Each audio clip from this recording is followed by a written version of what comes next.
Hello and welcome back to the Figure Forecast podcast.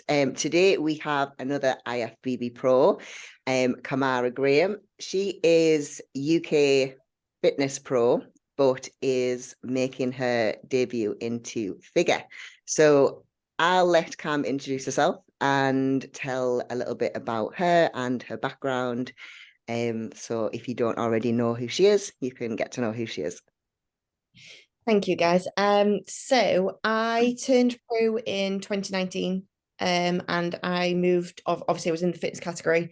So it's the fitness category. If you don't already know, I'm just going to give a little brief overview. Basically, we have the figure side, so we have like the physique, the routine. Sorry, the physique side where it's very similar to figure in the terms of like we do quarter turns, we do our eye walk and things like that. And then we have our routine side, which is like a 2 minute based routine that has four like mandatory things that you need to put in it. And then the rest of the routine is what the hell you want to do with it. And then obviously it's to music, and a lot of people are like ex-cheerleaders, dancers, gymnasts, acrobats, all sorts of different like sort of sporty-ish backgrounds. But there is quite a few girls now that are coming into it that don't tend to have that sporty background, which is quite cool to see that people are kind of like learning in like the mid-20s and stuff like that, or 30s. They're kind of like learning to backflip and stuff, which is freaking cool. But yeah, so I turned pro in 2019. And then I took the rest of that year out to kind of grow because I was quite small when I turned pro. And then I kind of grew into the category a little bit more, competed 2020, come third at Europa Pro, competed. I was supposed to be doing more in 2020, but COVID, obviously. I was supposed to be in America and Canada, but I ended up just doing Europa because that was the only place we could fly to in Spain. Then what did I do in 2021? 2021, I took the year out. I was supposed to be doing the Arnolds UK. I did prep for it and I got to 3 weeks out and I fell really ill. I had to have a gland cut out of my neck because it got all infected. I don't even know how it happened. It got infected and I fell really ill like 3 weeks out. I was in hospital. And yeah, so it wasn't great. So I was having surgery like 2 days before I should have been on stage. I remember seeing that. Yeah, I know it honestly was awful. It was just like one of them freak things that you can't control. So anyway, in 2021, I didn't end up competing. Then last year I competed. I went out to America and I was supposed to do two shows out in America. I was supposed to do Reno, which is a Legion Sports Festival, and then I was supposed to do, which was the other one? Oh my God, it's gone completely in my head. Night of Champions in Chattanooga. So I did the first one and I come third in the first one again. And then I got off stage and I kind of felt a little bit disheartened.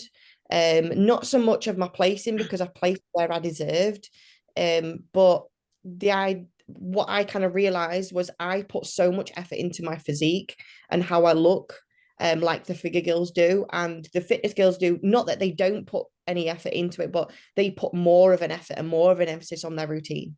And I was kind of slowly becoming to the point where I wasn't really enjoying the routine as such. And then that's where I kind of then thought, right, I need to make some sort of transition. Had a couple of conversations with a couple of different judges and my coach and things like that. And then we kind of decided that going down the figure route was going to be the best route. And then we're here. Because you did the Arnolds, didn't you? Yes, I did. Yeah. Oh, Yeah. sorry. Yeah, I did that show last year. Yeah. Yeah. Was that kind of like more of a turning point for you? Because I know like after that show you did kind of say that you were changing categories because you were going to do wellness, weren't you? Yeah. So originally I was gonna move to wellness. I had a couple of like when I spoke to the judges, there was both like you could do either. Yeah. Obviously I just need more muscle for both, but there was like you could honestly with your shape and stuff like that, you could do either. So it's just whatever you like want to do.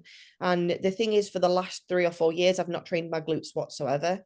Like maybe they'll come into play when I'm doing like walking lunges, things like that, but I've never directly trained them. And they're just there, if that makes sense. So wellness, everyone was like kind of saying, oh yeah, you could do really well in wellness. But I think at that time post show, I kind of let everybody else's opinion come into me and kind of like really reflected on me, and then I kind of thought, oh yeah, wellness would be great. And then when I actually thought about it, I was like, I'm X shape. I am such an X Yeah. shape that I think that just going down the figure route is going to probably be the only best route, I think, for my physique, for sure. Like even your like when you did your routine, not the I mean the Mandatory. physique round. Yeah. Mm. Like when you do that power pose, that's just like so figure anyway. Like you've got that shape. And when you said you were going to do like the wellness, I was like, I know, but she's look at the shoulders. Don't let the delts go to waste. But do you know what? Like I spent 2 months doing like wellness training, and my upper body was only getting trained like maybe once a week, but it was only like a little bit of side delts. I wasn't doing any pressing, I wasn't doing any incline press or anything like that. I was literally just doing one set of delts, which was really sad. But I kind of like, I didn't, as much as I enjoyed leg training, I absolutely love leg training, and I loved being able to train glutes again and things like that. But I think after 2 months of not really training much upper body, I just felt like I didn't really like my physique again. Like I loved my lower half, that my legs and my quads and my glutes and stuff were blowing up and they were getting big like really quick.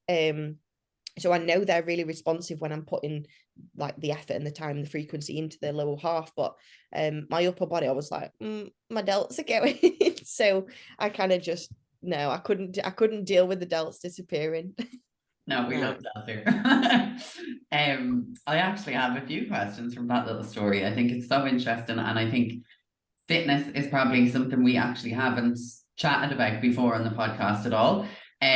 So I think I would love to know, and our listeners would love to know a little bit about the criteria and the routine. You mentioned there's like 4 mandatory things you have to put in and stuff like that. So yeah.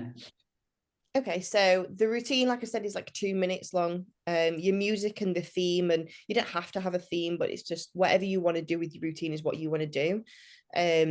The 4 mandatories are you need to do a straddle hold of some sort or a lever hold of some sort.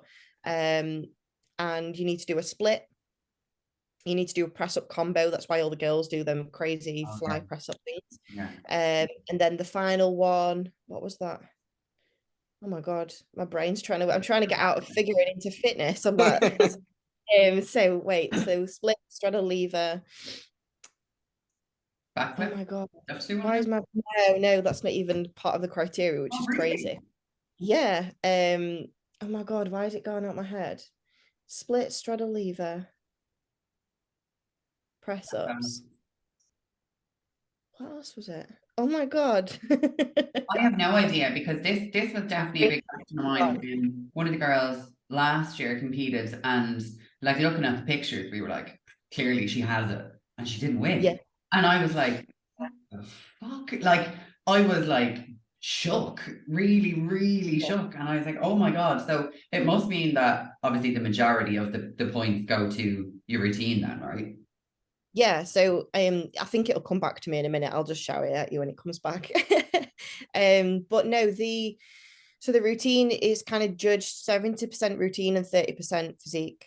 So the amount of times that I've had people say to me, oh, but your physique's so good and blah blah blah, and like in the call outs, I'm always dead center. I've always been like that, even in Europa when it was my pro debut, in the Arnolds in America, straight into the center, stayed in the center throughout the whole time. And people are like, oh, she's gonna win, but I know like how the judging's done, and you get off stage and you're like, okay, round 1 done, now you've got round 2, and round 2 is the one where you really need to put the effort in for the routine. And what people don't realize is that changes the score so much. So I went from being first in the physique round to 3rd or 4th in the routine, because the routine is like more heavily weighted, if that makes sense. So more of the judging is done around your routine. So how is your like training different now? Because obviously like when you're prepping for a show, obviously you still get like super lean, and you know you have that, well, you're shredded like figure ladies anyway, but then you've got to do this like crazy routine. Like how do you even like manage to do that? Like it's Mad. Yeah. It's literally just come back to me. High kick. So you need to do Right. something that's high kick. So it's high kick, a straddle hold, splits, and a combination. Yeah. There we go. Sorry, I'll answer your question now. So, oh God, it is so different. So from before, obviously, I was doing gymnastics around about 3-4 times a week, training around about 5-6 times a week.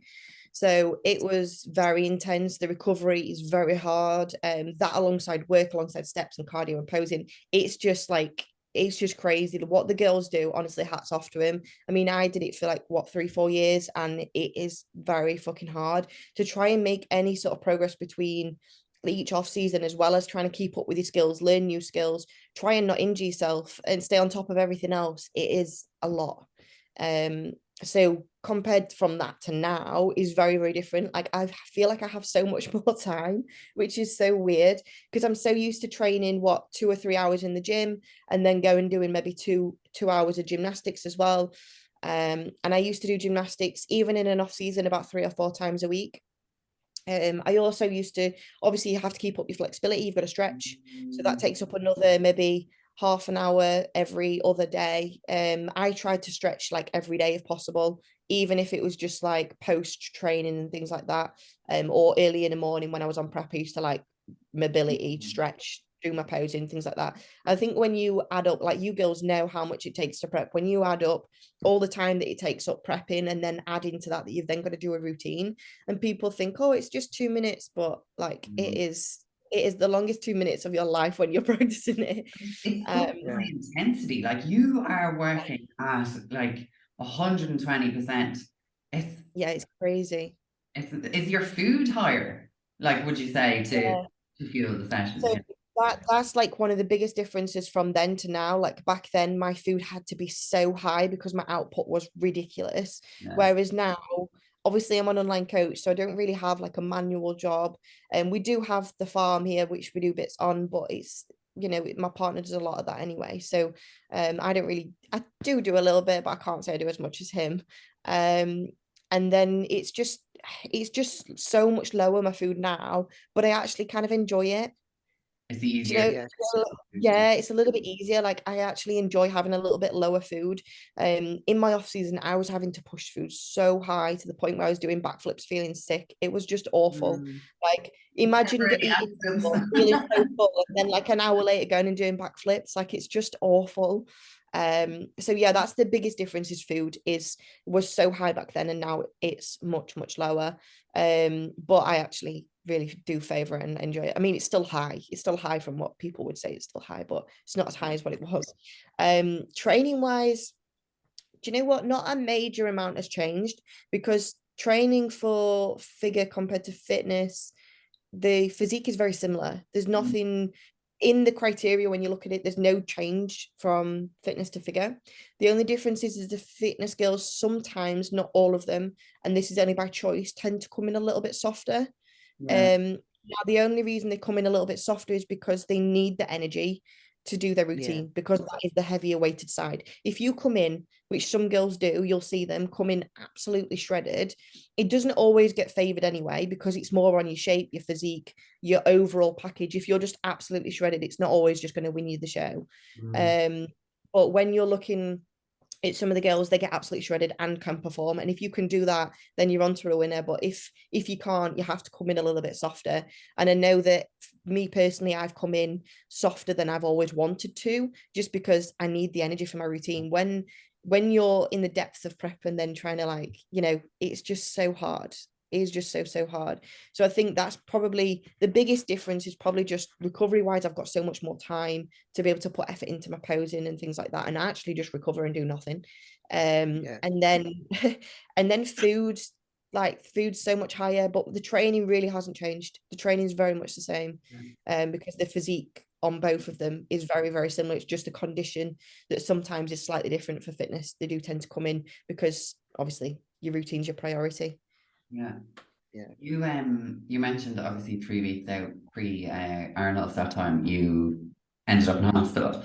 So I think it would be great to get some insight into maybe how you dealt with that mindset wise, and because obviously you were going all guns blazing, ready to step on the Arnold stage, and then it's gone. Like, how did you deal with that mentally? Because I can imagine that was pretty tough. Yeah, that was probably one of the hardest points I've ever had in my competing career. Like, I've been competing for 10 years now. And I've done lots and lots of shows as an amateur and a few as a pro now. And that was probably one of the hardest points in my career, like, ever. And I think it's because you're like you say, you're all guns blazing, you're running into a prep, you've been doing this prep for 20 weeks, you're focused on the end goal of competing and getting on stage, doing your routine. And that was kind of like after the COVID the year before, and I wasn't able to kind of get on stage and do the shows that I wanted to do. I just had to fly to, even though I love Spain, it was such a good show. But I had originally planned to do like Toronto and I think, was it Toronto and Boston? So there was two, like an American show and a Canadian show. So I'd planned to do two really big shows for my pro debut, and then didn't really happen. Kind of ended up in Spain, and we was lucky we even got to Spain as well. So after like that year, it was kind of like coming into that year, I was like so, like, I don't know, all guns blazing. Like, I was so hyped up to get into the show, and coming up to sort of like 4 weeks out, I think I started feeling really run down. And on prep, for me, it's very normal for me to get tonsillitis, things like that, throat infections. I always get tonsillitis, throat infections and stuff. Never really get like any other illness. That is literally my body's go-to when I'm run down, is just tonsillitis. I don't know why. I really want to get my tonsils removed so it doesn't happen. Um, but anyway, so 4 weeks out, I started feeling run down. I was with Cooper at the time. He was my coach, and I kind of said to him, feeling really like not just prep smashed, like like illness smashed. Like, I feel ill. And he said, okay. So I kind of saw him in the gym, had a chat to him, and he says, yeah, you don't look great. He said, let's take like 2 or 3 days rest. Then my neck started swelling in these 2 or 3 days rest after I just felt run down. My throat felt a bit groggy and anyway, my neck started swelling like here, just kind of like where you would say your tonsils are. It would like started swelling out like there.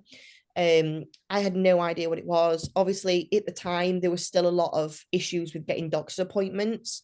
Because of COVID, they wouldn't see people that had a temperature and stuff like that. And obviously, I started getting a little bit of a temperature because I had an infection.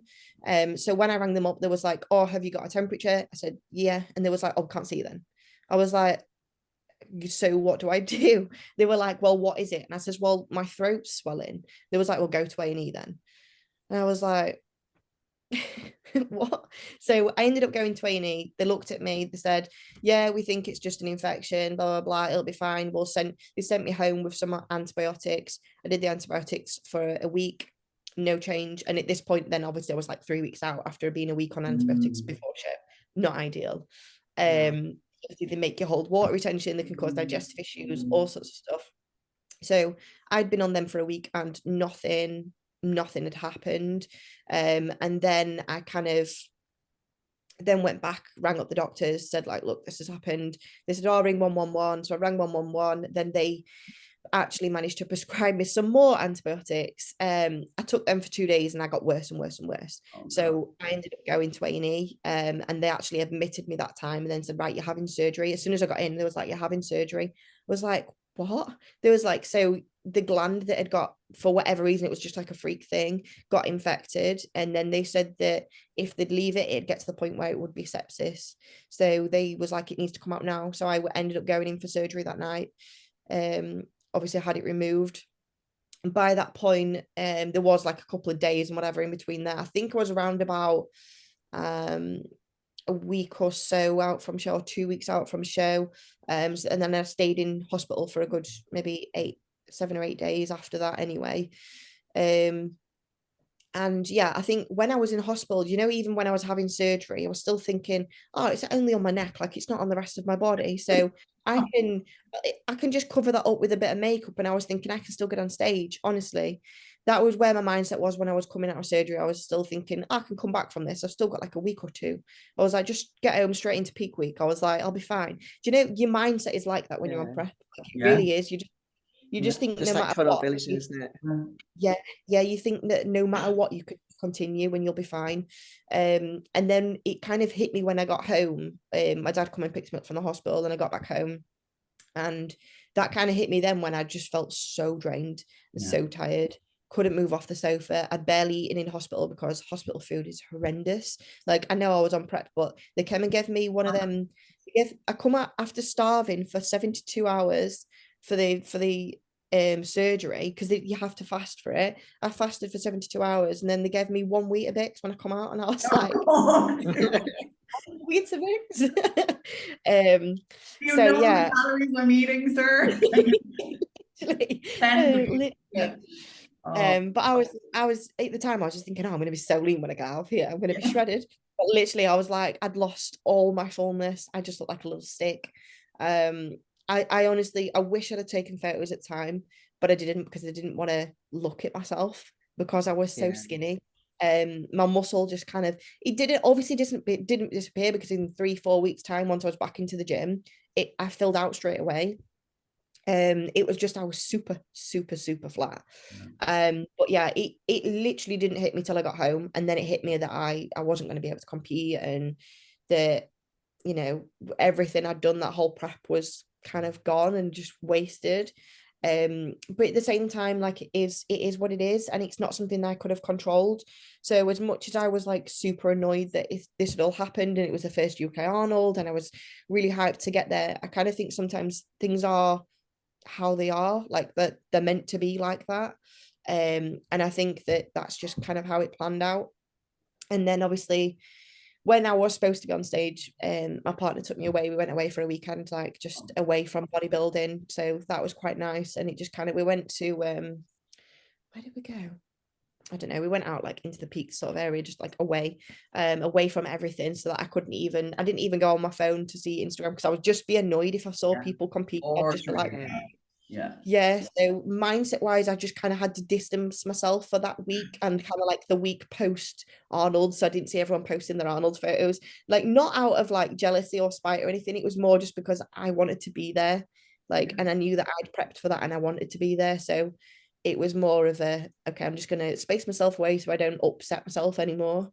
yeah. But that's the whole thing, like people following people that make them feel bad as well. Like, just if you distance from it, you're not gonna feel bad, right? Yeah. So that was the kind of like, I just come off Instagram a little bit. I was still on there, but I just come off for a little bit for post show, when everyone's like posting all the photos, and you know, you get this post show spam or whatever. I just kind of distanced myself mindset wise from that. Just kept myself super busy, and then I was back into the gym around about, maybe it was like 3 weeks post surgery, just doing like sort of super light deloady kind of sessions. And then after like 4 weeks, I was pretty much back to where I was pre, or not so much condition wise, obviously, but my muscle strength wise, everything was sort of back to where it was, which is crazy. But yeah, I think mindset wise, I just distanced myself from it for the time being. And I know that it's not the be all and end all of bodybuilding. It was just one show, even though it did really, really upset me. It is just one show, and it was going to be there the next year, which it was. Yeah, I feel like you probably thought that it was like taken away from you, kind of thing. And I think if you can get in that mindset when you get injured and stuff, isn't it? Like, why me? Or like, you know, that I could have won that, or this or that, you know. And then your mind starts going overdrive, but in reality, like, you can't do anything about it, because it was just an accident. It was, you know, you didn't purposely go out your way to do that. And I think it's like similar with injuries, isn't it, as well? Like, you know, if people hurt themselves and then they get depressed because they watching other people train and move, and it's like sometimes you need to just turn it off and sort yourself out. I think stepping back away from like Instagram was the biggest thing for me, sort of post surgery, just so that I didn't see it all. But I mean, I'm lucky that post surgery I was able to get back into the gym after around about 3 weeks. I was just I weren't doing too much upper body, just because it was like more when I turned my neck, like what they didn't, this is a bit gruesome, like, but what they didn't do is they didn't stitch it up. they left it open. So they said because it's on my neck, or like it's just, you probably can't see, but it's just underneath my jawline. You probably, if you look on my Instagram, you'll probably see it on a few photos. I don't hide it. It is what it is. It's on quite a lot of photos actually, but you'll kind of see it's like an indent on the side of my neck. But what they said is they wasn't going to stitch it, because if they stitch it and it pulls, I'll get like, the stitch lines. You know, when you see someone's got a really big scar and they've got the scar and they've got the stitch marks across it. They said I'd have that, and I didn't really want that on my neck. So they said that they would just leave it and it would just knit together. So I kind of had a hole in my neck for like however long it took to recover.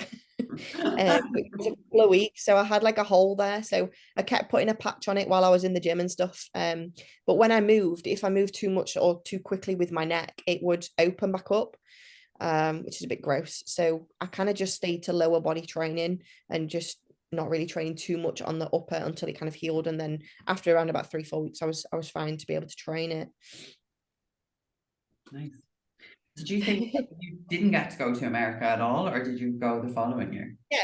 Yeah. So that was this last year, sorry. So 20, what are you? We're in 2023, aren't we? Yeah, 2023. Yeah, I also forget that. 2022, yes, I went out to America. That was like the big turning point for me. So after the Arnold, I kind of got my feedback last year of like where to go for the next show. So I was like, right, okay, this is what I need to work on. And the girl that won had X, Y, and Z in her routine, which was like, she just had a little bit, it was a little bit more polished than mine. And she had a little bit more energy. It was a little bit faster and a little bit more energy. She was quite like bouncing around all over the place. They said you just need a little bit more of that in your routine, a little bit more like, like kind of just spruce it up a little bit. Yes. So I kind of went away, and in that week I literally did gymnastics every single day, from getting off stage at the Arnold to getting on stage at Reno, apart from obviously the days that we were like kind of flying and once we got there. So I literally did about 6 days in a row of gymnastics, completely rejigged my routine. We kind of changed all the end of it and like redid a lot of it to make it a lot better. And I think that my showing at Reno, once we got out to America, was a much better routine. But again, it just weren't enough to win. And then that's kind of like, that was the turning point then when I got off that stage, because I was supposed to do Chattanooga, which was like a week later. I was supposed to do the Night of Champions Chattanooga, which was again a week later, but I just kind of, once I got off that stage, that was where I was like, I didn't really enjoy the routine. I got off stage, like I loved the physique round, but I got off stage and I was like really disheartened. And it was my performance, but it was also that I knew that it wasn't a winning performance. And I was like, I just didn't enjoy performing it. So how can you give a winning performance when you don't enjoy doing it? Yeah, your heart has to be in it 100%. Yeah. And it's like people kind of, I don't know whether people kind of understand it, but performing gymnastics to doing gymnastics is two very different things. It's kind of like doing bodybuilding, but then getting on stage and doing bodybuilding. Do you get what I mean? Yeah. They're two very different things. You can be a bodybuilder, you can live a bodybuilding lifestyle, but never get on stage. But being a bodybuilder that gets on stage is very different from being just a bodybuilder. So I would say I love doing gymnastics. I love doing acrobats. I love being quite sporty in that sense. But put me on a stage and tell me to perform it, and I don't enjoy it as much. And I think it's taken until now for me to realize that. I always thought, oh, it's just nerves. I'll get past it. It's probably like my first couple of times competing and doing fitness and stuff. And then kind of when I got to Reno, I was like, well, this is like my third, fourth pro show, and I still ain't really enjoying it. I don't get a buzz off of it. All the girls backstage were like buzzing to do the routine, and I was like, oh, shit, it's this routine part. So it was, for me, it was just like, it kind of got to that point and I was like, oh, kind of don't want to do my routine, which is not what you want on show day. And because I was so heavily weighted towards doing the physique side, that's why figure kind of made sense. Yeah. Do you think it's just like you have to be a bit theatrical and stuff? Like you know, yes. I don't know, like it's a bit more like, I don't know, creating a character, isn't it? Because he did it was Saw, wasn't it? Your last one. Yeah. He did. Yeah. See, I like the theatrical side of it, but I think that some of the other girls just do it better. Like some of them are just, and I think especially in America, their routines are quite cheesy, some of them. Like Yeah. they're very much like cheerleadery, because there's a lot of cheerleaders in America and a lot of them are like that. If you look at the routines, there is people like Ariel and Oksana that do very much theatrical routines. If you don't know who they are, like Ariel did the what was it called? She did the Arnold Schwarzenegger routine at the Ohio. Yeah. So that was like kind of very theatrical, very like there weren't so much cheesiness jumping around and things like that in it. It was just very like she was like a robot, weren't she? So it was quite cool. And then you've got Oksana that she did Transformers before, and hers was like quite theatrical. But then when you look at people like maybe Whitney, Shelley, that's one of the UK fitness pros, and some of the other girls that are up at the top, like Missy's quite similar as well. They all are very much cheerleader routines. Where they do lots of high jumps, and like the performances are crazy. They're so cool to watch. But it wasn't really my style. And I think unless you're super good at like the theatrical side of stuff, to do it like Oksana or an Ariel, or unless you're good like to kind of do the embrace the cheese. Yeah. Unless you I think can it's do probably yeah. you're very I much think it's like a British thing, isn't it? Yeah, I think I was kind of in the middle, and I was kind of stuck between. I don't really want to go down the cheesy route because it's not really me. See it now. I just like, no offense, like them girls are really fucking good. Like at what they do, they're incredible, and they win shows doing it. But I just really am not a cheerleader, and I've never been a cheerleader and never really been able to do that sort of thing. So the routines are very different. Like when you look at the girls, the routines are very different from girl to girl anyway. So I can imagine judging super hard. Like super hard, because I think a lot of the judges don't know how hard some of the skills really are to do. So you'll see something and think, oh, that looks cool, and you probably think it looks quite easy. Trust me, you try and do it, and it's like I've seen girls at the top, and I thought, Missy does this, I'm going to try and do that. Tried to do it, honestly, I fell flat on my face. I've got so many fail videos of trying to do stuff that I think looks easy, and then you try and do it, and you're like, nah, I ain't getting that.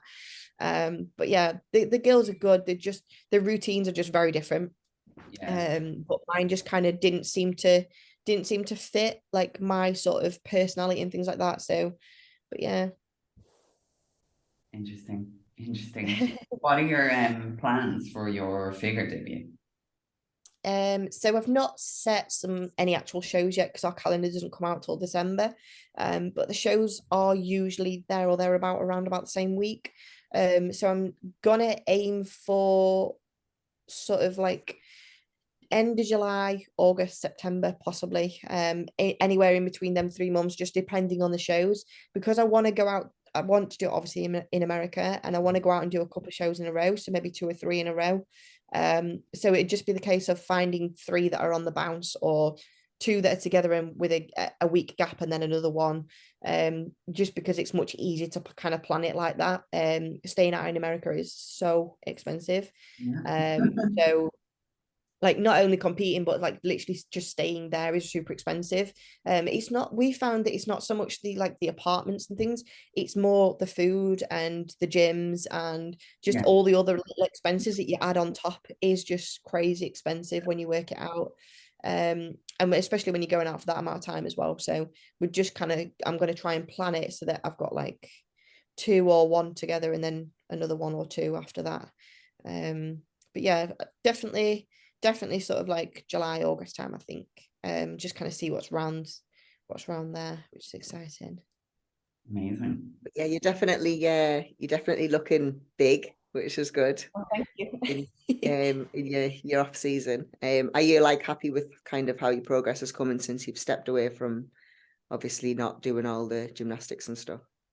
Yeah, I think it looks like yeah, I think gymnastics like really impacts recovery, and I think that now that I've kind of stepped away from that, I've been able to, like, I've always struggled with growing my back, and I've literally tried everything. I've had people help me with form, I've had people like train me, I've literally tried everything, from all sorts of different people, all sorts of different coaches, and I've always just struggled with my connection with my back, which is really weird.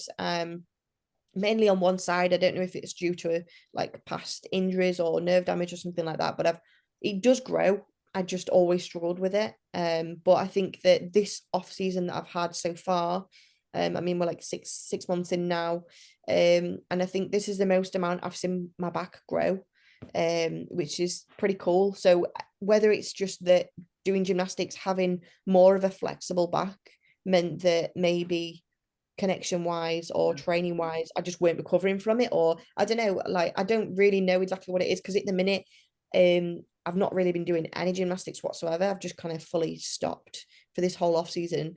It's not like I never say never. It's not that I wouldn't ever go back and do any gymnastics. It's just that for now, figure's obviously my priority. But no, I've definitely think that my back's come up a lot. And everywhere else has kind of grown with it as well. And at the minute I'm just kind of going into, I'm just in a little bit of a maintenance phase. I'm just going to drop into a cut soon. Just kind of pull a little bit of fluff off, kind of see what's underneath, and then we've got the rest of the year to then go back into an off season, push up again before kind of starting prep sort of beginning of next year. Yeah. I'm gonna like rewind to pre-pro, because I always think it's interesting to kind of get the journey to becoming pro, and like, you know, what show it was, how long it took you, and just kind of the experience of winning the pro card. Okay. So I turned pro in 2019. It was the Ben Weider in the UK. It was down in London at the time. I prepped myself for that show, which not many people know. Yeah, so basically I was with a coach previously that was my coach for a lot of my amateur career. Which is weird because I prepped myself for my first show, even though I had no idea what I was doing. I did a 6-week diet, got on stage and come third. Like I had no idea what I was doing. I really didn't. It was really bad. Then after that, I started with Dan Welburn. He was like my first coach. And I did a lot of NABA, a little bit of PCA, but there wasn't really PCA around when I first started competing. It was mainly like NABA and stuff like that I did. So I did a bit of NABA, a little bit of PCA, a bit of IBFA. That kind of seems to have died off now. I don't really know if that federation's even still going. And then I finished up with Dan, and decided to take 2 years out myself. I'd just moved into a new house, so I was kind of spent the first year kind of doing house stuff, and just kind of sorting out my house. And then the second year was like a very much a proper off season that I did myself, and then obviously prepped myself into turning pro. And do you know what? It was prepping myself was okay. It wasn't too bad. Like by that point, I'd been competing for maybe 5 or 6 years. So I already knew my physique quite well. I knew how I reacted to stuff. I just kind of did very similar to what my previous coach had done with me. Just kind of listen to my body. If it's not dropping and I'm not getting anywhere, just increase cardio, take some food out. Didn't really have a major idea about what I was doing. Like I kind of obviously I knew, but I didn't have the knowledge that I have now. Like the amount I've progressed over the last 5, 6 years has been ridiculous, like in terms of coaching, because I wasn't coaching at that point. Once I turned pro and kind of started understanding a little bit more, then I felt like I kind of understood enough to be able to coach. So then I started coaching after that.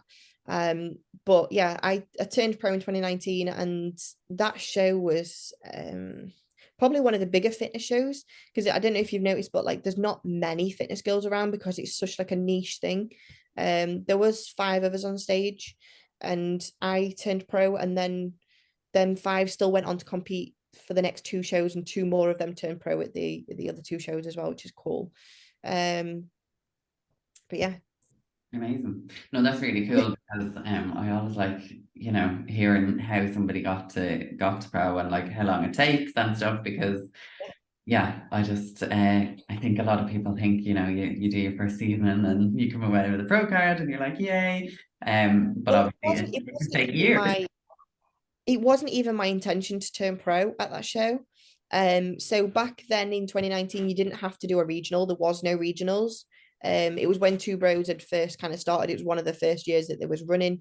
And I think that was like one of the 3rd ever shows or something like that. So it was just a straight up pro qualifier. So you could just enter, pay, and just do a pro qualifier. So there was no regional or anything like that. So I just went in and I thought, do you know what? I want to do fitness. I want to see where I stack up against the girls. And I thought I'm going to do, because there was UKBFF as well, which is one of the dying federations right now. They also do fitness, but I kind of saw the shows, there wasn't many competitors in them. And I thought, I want to do a show where it's the highest standard quality of athletes.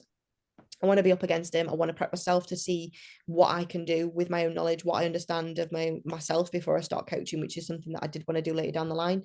And then I kind of prepped myself, not expecting to turn pro whatsoever. Turned pro, come off stage, absolutely streaming, crying my eyes out. Like I did not expect it whatsoever. Like I still after getting off stage, you know how sometimes you have that feeling like you think, yeah, I've done pretty good there. Like I think I'm like maybe first, maybe second, whatever. I got off stage still having no clue, because fitness is judged so like, Yeah. you know, it's so subjective, but also it's like very, you could be first in the physique round and last in the routine, and then that puts you bang in the middle of the pack. So you could be anywhere in there. And I didn't watch the other girls' routines because I was on first. I kind of did my routine, got off stage, and then I was absolutely dying. So I just sat and had a drink of water and chilled till the cold was back on. So I didn't watch the girls' routines. So they could have been like out of this world, but I didn't see them. Yeah. So I didn't have anything to judge on whether how well I felt I'd done, if that makes sense. So I still had no idea. And then when they called us back on, and there was me and one of the other girls stood backstage, we was both holding hands, like because it was about to call out the winner. And that was literally like, it was just such a rush and such an adrenaline rush. Like I just literally started crying. They were trying to take my photos. I was just sobbing. I like, just didn't know what to do. I just curled up in a ball on the floor. I was just crying. It was just crazy. Gas.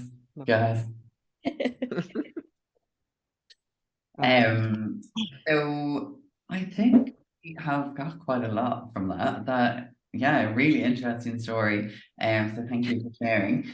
Quick question before you go. What is your death row meal? Oh, I don't know. I don't know. Like I am a burger person, but I'm also a pizza person. I'm a pizza person. I don't know. I think it'd be a pizza, but it'd have to be a really nice pizza. Like it can't just be like Yeah. yeah. It's got to be a really good one with all the meat on it, like all the cheese, all the meat. It's got to be a really nice one. Yeah. It couldn't be a scabby pizza. It's got to be a good pizza. Definitely. No one likes a scabby pizza. Not wasting the last meal on that.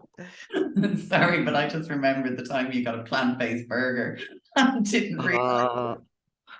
In Amsterdam, I literally was hunting around everywhere to try and find this burger because I was starving. And I sat down on the grass and I was like, this doesn't look right.